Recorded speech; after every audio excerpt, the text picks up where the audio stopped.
Le lancement par la RPDC de 2 missiles balistiques qui ont parcouru environ 450 km a incité le président sud-coréen à convoquer une réunion d'urgence du Conseil de sécurité nationale. Séoul a averti que les missiles pourraient avoir un impact sur les efforts visant à revitaliser la diplomatie avant même qu'elle ne décolle. Je m'inquiète profondément du lancement par la RPDC de ce qui semblait être des missiles balistiques à courte portée, alors que notre gouvernement fait divers efforts pour poursuivre la réalisation de la dénucléarisation complète dans la péninsule coréenne.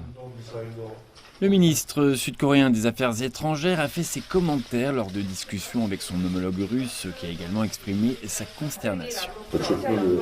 Nous avons mis l'accent sur l'importance des efforts visant à maintenir une situation pacifique et stable en Asie du Nord-Est, y compris dans la péninsule coréenne. Cela signifie que tous les pays apparentés doivent abandonner la course aux armements et l'escalade des activités militaires sous quelque forme que ce soit. Le dirigeant japonais a également rapidement condamné les tirs de missiles tôt le matin.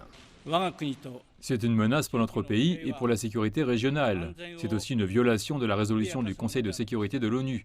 Nous protestons fermement et le condamnons. Le test effectué en mer de l'Est entre la péninsule coréenne et le Japon marque en un peu plus d'un an la première fois que la RPDC lance des missiles balistiques.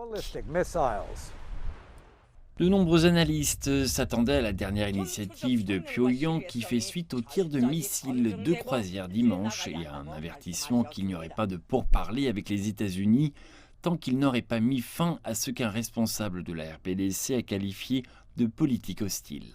C'est une sorte de répétition de la stratégie nord-coréenne. Chaque fois qu'une nouvelle administration arrive à Washington, elle essaie de prendre une position forte. C'est une sorte de tactique de négociation.